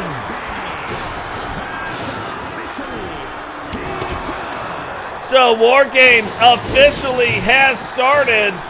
And Heather is in a 3-on-1 match on the other side of the ring. I don't know if the rest of the NWO realizes it, but that could be bad for her. Mimi has her in an ankle lock. Heather fighting through it. Misty finally realizes. Cheyenne finally realizes. And Cheyenne looked like she hit Mimi with the 8-second ride, but it didn't come off the same way. Kylie laying into Lady Rock in the other ring, and that could be where War Games is won. You've got the 3-on-3, but there is no help in that on the other side of the arena. And after that many shots and starting out the game, oh, hits her with Red's Redemption. And she is just laid out on that table, but I don't think anybody but Missy realizes what happened right there. Nobody was going after the pin. Will Kylie go after the pin sometime, or will she not? Swung the sledgehammer at Phoenix. Phoenix quickly jumping out of the way, but Kylie getting right back on it. And Misty ends War Games right there with the pin of Mimi. Here are your winners.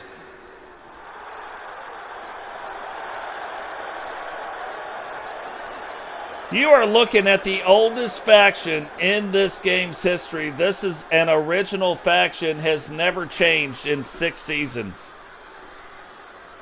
Absolutely crazy. What is going on, Rapentia? Welcome to the stream.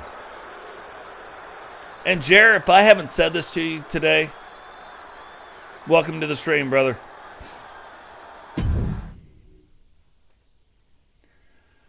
So here we go, 4 Horsemen and Sentinel and Paul the Thing, the new foundation of the WCW. Now, one of the things that makes me wonder when you look at a match like this, there's no title belts on the line. Nothing's going downtown. These two teams getting ready to fight it out. We have seen things happen where we have seen one-on-one matches and then them form a team. And I'm not saying this is what's going on. But could these two guys be facing off in the ring right now? The following contest is a tag team match set for one fall. On the way to the ring at a combined weight of 480 pounds, the 4 Horsemen. But could these guys be like trying to put each other through the paces right now to see if maybe it would be a good fit? Maybe they're not going to be the Four Horsemen anymore. Maybe they join the new foundation. Maybe the new foundation then joins the Horsemen. But the only thing is we have heard from Sentinel, and Sentinel has definitely talked about he has turned down all kinds of stuff, and these guys must have turned it down too, where they want to be a part of the WCW. They don't want to be a part of the corporate syndicate. They don't want to be a part of the NWO. They fight for the WCW. Weight of 611 pounds, the new foundation. And I know you guys, if you guys are just getting in, you're looking at the goal. The goal has been hit. I'm not saying to stop. You don't have to stop by any stretch of the imagination. All money goes back into the channel.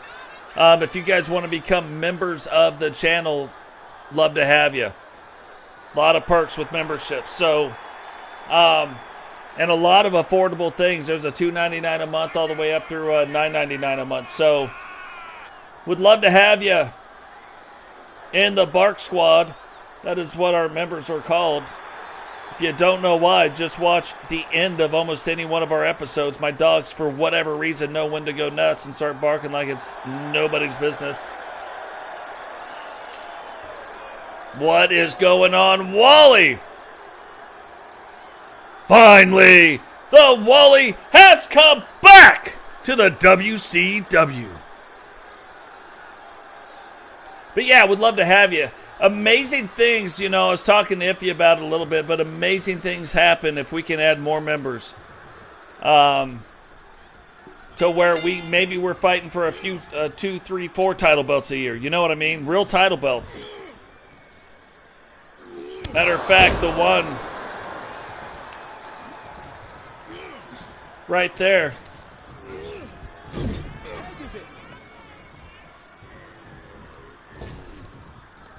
We'll be fighting for that one before too long.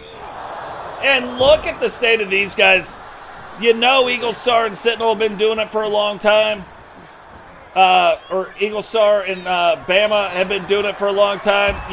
Sentinel and Paul have been doing it for a while. So, again, just one of these really good tag team matches getting ready to happen right now. So, if you wonder why you buy a ticket, if you wonder why you do anything, this is one of those matches that tell you why.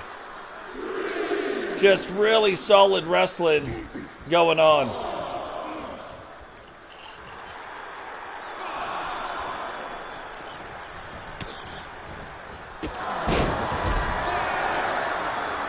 But yeah, we talked about a little bit earlier in the show, we are going to find a way to unify the title histories from the TSW, WWE, WCW, and whatever might be coming from the beyond. Which is really cool. I'm very excited about it. I have been putting in a lot of work doing that.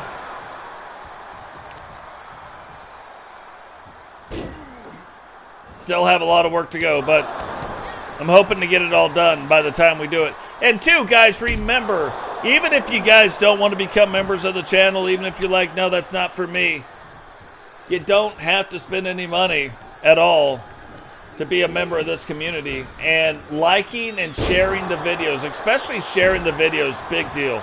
It's a big deal to have you guys here in the chat hanging out together. I want to believe that we all hang out together because we like each other. When I'm gone on vacation, I miss you guys, you know what I mean? So, but definitely share the video out, let's grow the community. We're already doing some great things right now. Let's keep doing those great things throughout the rest of the year. I did not even realize this was a thing. But it is the first of the month. Our 90th episode of Season 6 happens on the first of a month. You know what that means. If you don't, you're about to find out.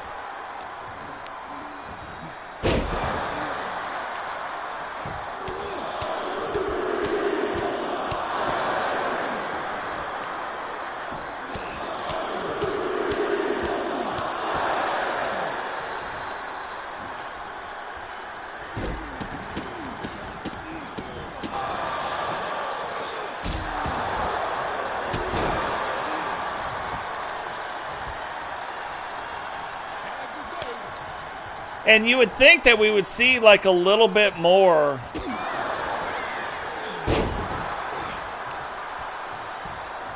Like we would see a little bit more tags coming on the Horsemen's side, but that is not typically how they do business. You know what I mean? That is typically not the thing that they are doing.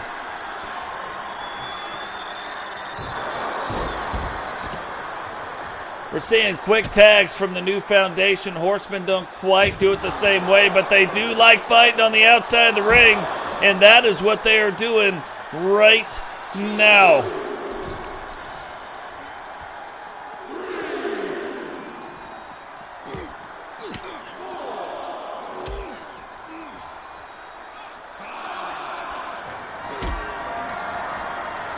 And Sentinel's like, hey, I ain't worried about going in or out. Oh, and showing you why he is considered amongst the greatest WCW World Champions of all time.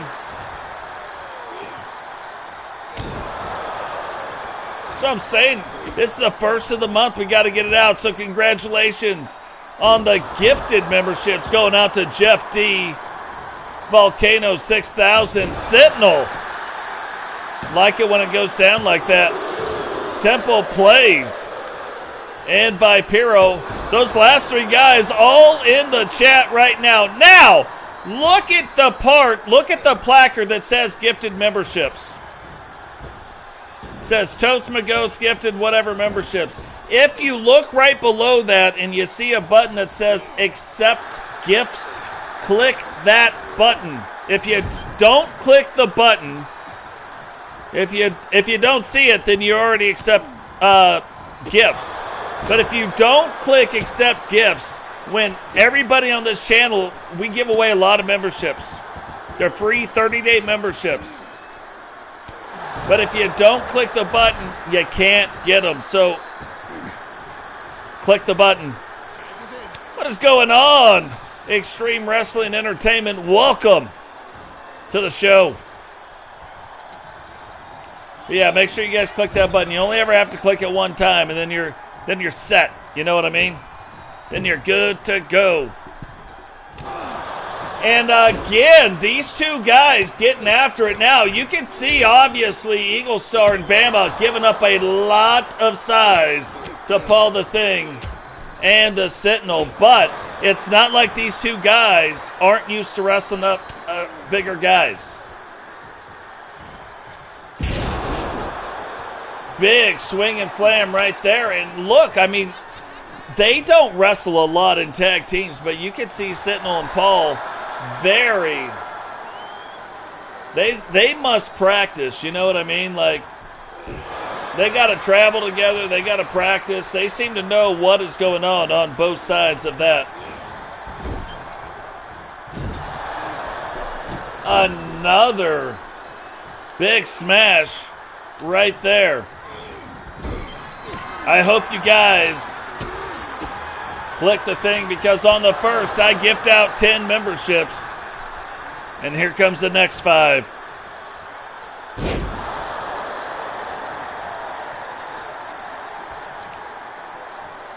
Gotta love when that happens too. Terrafell used to be a wrestler. Congratulations out to him. Andre, congratulations. Extreme Wrestling Entertainment just jumped in the thing, and look, good things come to those who watch. And look at this. This is Digital's bounty collector move, trying to collect the bounty on Paul the Thing. But Paul not tapping out right there. And then Rapincha and Dubs both getting gifted out free 30-day memberships.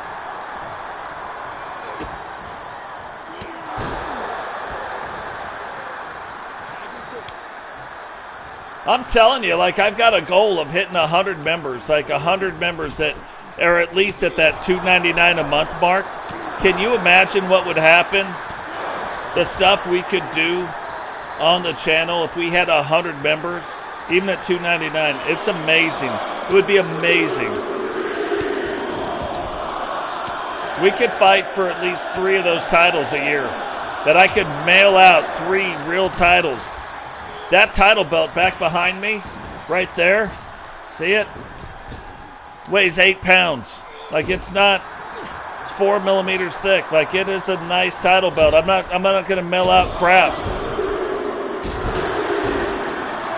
Whoa, did you see how fast he just got up from that? He said, hey, forget all that business. And Sentinel said, no, we're not going to forget about it.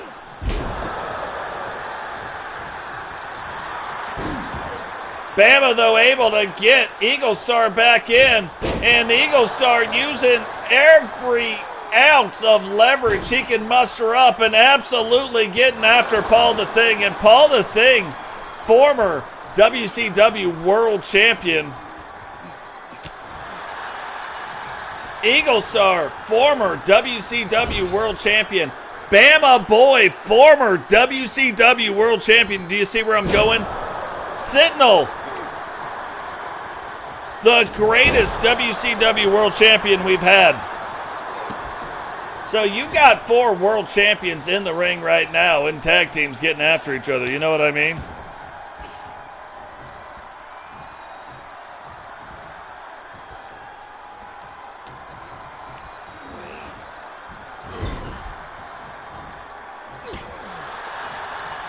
That's going to be a big match here tonight, too. I'm going to tell you, the match I think I'm most looking forward to see is the 2 world title matches. But on the women's side, Effie getting her first world title shot here tonight. But it could have been Repencha's 3rd world title shot. Like, there were things that happened, and just the way the matches went last week is why the world titles are going to fall where the world titles fall. You know what I mean? So, absolutely crazy the way it came out.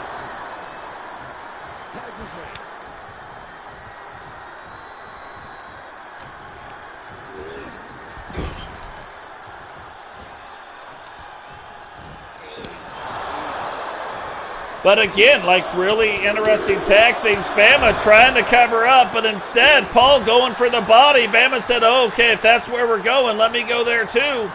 Boot right to the midsection now, whips Paul into the side. Are we going to see a double team on this side? Nope. Not going to do it. Wouldn't be prudent.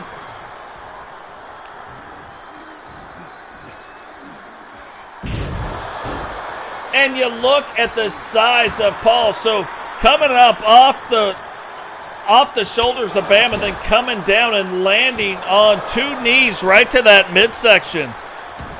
Forget about it. You know what I mean? Forget about it.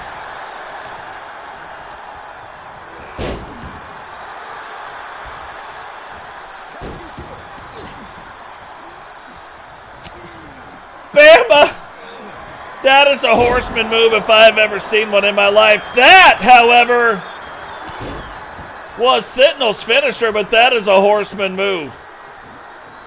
Bama says, forget about it. I'm going to go over and I'm going to take off their ring post. I mean, that would slow down the double team moves, but you can see, I think you could, yeah, you could see some blood. It looks like Bama's got a little cut up here over his eye. So you can start seeing the blood starting to come out. Some of the blood starting to make it through the face paint of Bama, and Bama now getting over, moving a lot slower. But I think almost everybody in this match is starting to move a little bit slower. Eagle, though, and look, Eagle, a light heavyweight, doesn't look like it, built like a tank.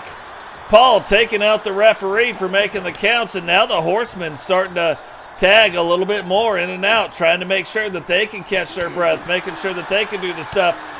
However, Sentinel's like hitting them right in the gut, like, hey, don't catch too many things. Catch some of these fists, you know what I mean? You got to catch some of the fists. What is going on, Rowdy? Welcome to the stream. Rowdy having a world title shot, a world title rematch here tonight. And that's going to be a big deal. Like, you know, we've got a lot of stories that we look at. One of the big stories, you look at Matt Storm. Matt Storm worked his way through the ranks and got a couple of shots, one that he shouldn't have never got, right? And I do this with everybody. I give people shots that they shouldn't have, and most of the time you lose. But sometimes you win, and Matt has won all those shots. He has stacked these shots on top of shots and worked his way right into the world title. Probably the fastest guy to do it. And Rotro Respaghettios. Rotro Repinchos. 1, 2, 3. And the new foundation coming away with the victory. Here are your winners. The new foundation. That is the new foundation's finisher right there. One of the first times I've ever seen a tag team win on their finisher. But Sentinel finding a way to put the Horsemen down. But again, you look at the state of that match. Very good match. Were these guys just trying to put each other through the paces to see if it was a good fit? We have seen it before. Will we see it again here with that? Don't know. Now, you look at the rest of the evening, and things are fixing to get real. Hardcore Championship on the line. Cruiserweight title belt on the line. Women's World Tag Team Championships on the line. And then the Women's World title, Iffy getting her first shot. Rowdy getting a rematch at Matt Storm for the World Champion. Can Rowdy win it and take that NWO paint off of there? Don't know, but we're going to see. Now, however, 3-man elimination match. And you want to talk about something that absolutely signifies where our federation is right now. Where is the WCW right now? You got the current champion, hardcore champion R2K, representing the WCW. You got JP, the VP of the corporate syndicate, and Jay Savage, a member of the New World Order. And Jay Savage has been doing some things here recently, and I think we're going to see it again right here, where he's wearing the syndicate's outfit as a big, like, in-your-face type of a move, but absolutely a member of the New World Order.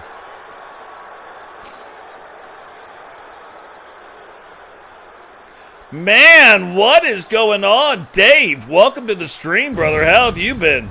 The following contest is a triple threat Falls Count Anywhere match and is for the WCW Hardcore Championship. Introducing the challenger, representing the Syndicate from Salt Lake City, Utah, weighing in at 193 pounds, JP. JP feeling right at home, being the VP of the corporate syndicate. Man, Dave, if you guys don't know who that is, longtime wrestler of the TSW WWE days. I haven't seen him around in a while. Glad to see you around, Dave. I was thinking about you the other day, and I was like, man, I wonder what ever happened to Dave. So good to see you back, brother.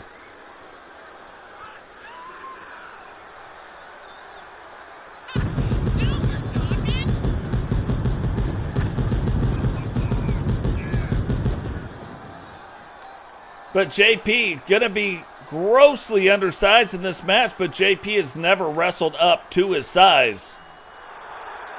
JP weighing in at 193 pounds, one of the lightest wrestlers we have in the WCW, but has been winning title belts like it ain't nobody's business. Got hurt, had a head injury there for a little while, came back a little bit early, but as of late has been on a very good streak here. So, how will Savage show up tonight? Will he show up again to mock the Syndicate? Representing the NWO from Tacoma, Washington, weighing in at 269 pounds, Jay Savage. So Jay Savage, former leader of the Syndicate, look at that, coming out sporting the NWO hand gestures, but wearing the old hat, wearing the old jacket. Kind of the big in-your-face corporate syndicate. I'm the one who almost started this whole the way we dress type of a thing, making his way down to the ring, trying to take that hardcore title off of the waist of R2K and bring it home to the NWO.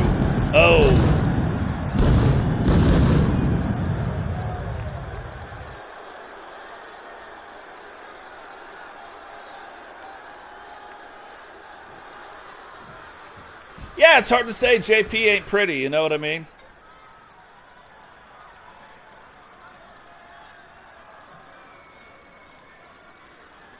Yeah, I'm also ready for the Royal Rumble tonight. Hopefully this guys gets you a little bit primed for the Rumble. Shortly after this, after we go off the air, within an hour or two, the Royal Rumble should begin. The champion from Jersey City, New Jersey, weighing in at 253 pounds. The WCW Hardcore Champion, the Violator, RTK.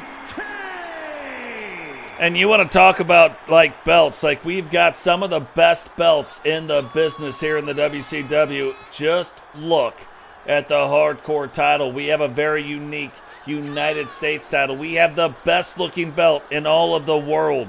There's not another belt that looks better than our television championship.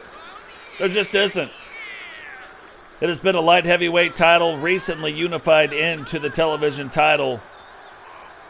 We have awesome looking world titles, awesome looking all kinds of titles. So just another example. You want to get a hold of these belts. Now, the big thing here in WCW, these title belts give your characters boosts. So becoming a champion absolutely matters.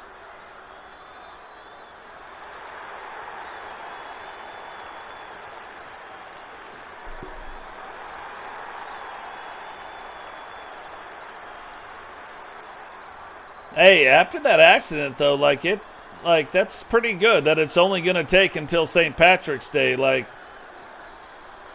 it's pretty amazing. I hope, though, I really hope that in your recovery, and it's not going to be easy by any means, but if you guys don't know, Rapicha, one tough lady. So I have no doubt you put in the work, but I hope it comes out better than we think it's going to come out right now.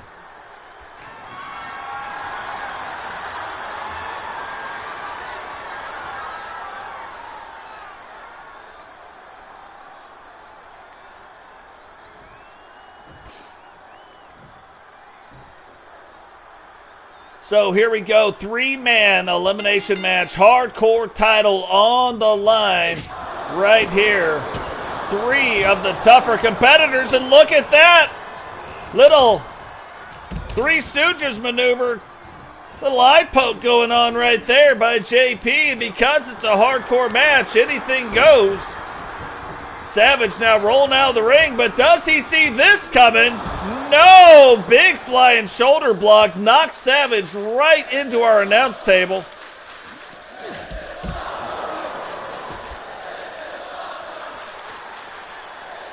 Listen to the crowd telling you how awesome this is. So,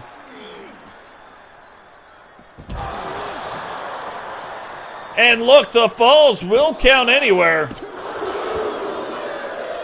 And when you start looking at like a hardcore match and things going on the outside of the ring, look at the steel, the diamond-plated steel flooring on the outside of the ring. Fall Brawl is stopping, it's bringing out all the stops, and you can hear the floor sounds different than it normally sounds, so you know that diamond plating on top of concrete, not the best thing for a wrestler's body.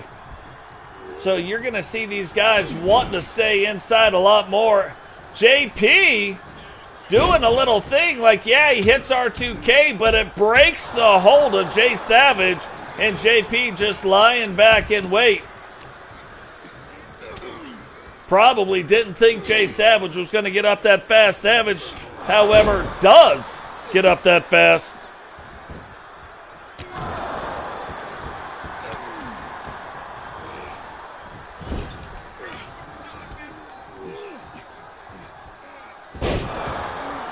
And R2K right back into it. One.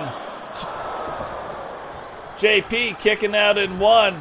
Savage kind of bypassing past him. Throws him on the outside. JP right on top of that right there.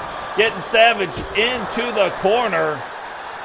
And R2K getting back up to his feet. Now, I would think if it was me.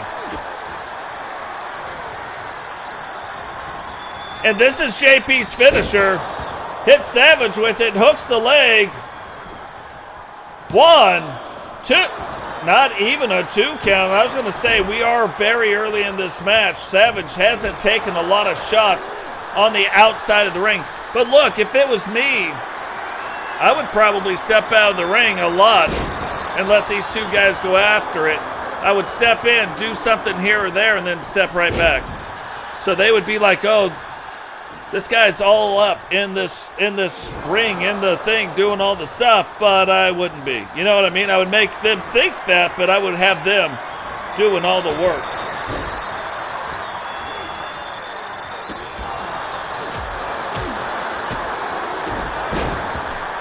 Two, because we hit our goal, even though it says 2 out of 10, a couple people dropped some larger donations, Sped and Bama. Because we hit our goal, we will have a creator stream next week at some point as well.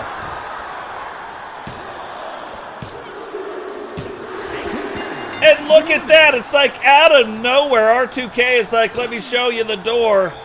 Let me show you why I am the hardcore champion, and finds a way to eliminate JP. JP, though, taking a lot of shots on the outside of the ring.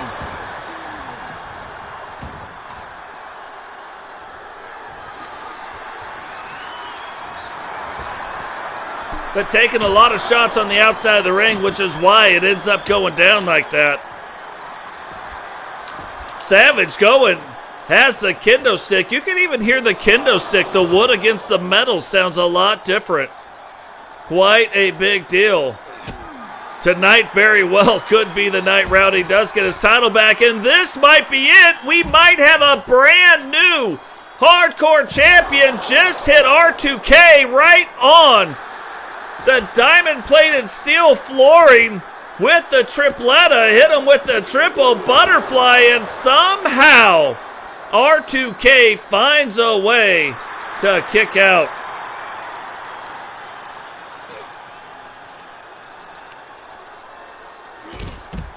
Savage, though, staying in control. You can see the motto right there. Don't be average. Be savage. Be savage.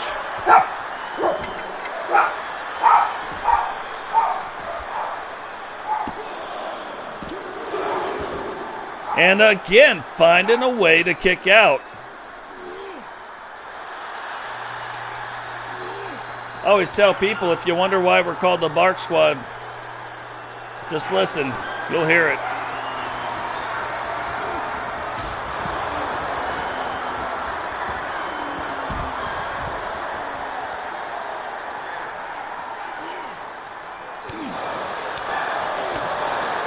So the rest of the night, like, pretty straightforward. Hashtag Bark Squad. Repensha knows. And here we go. That is a big power bomb right there. Look, R2K fighting to get back up. Savage going after Toach's baseball bat. Now hitting. But R2K rolls out of the way. Tries to lock in this right here. Can he do it?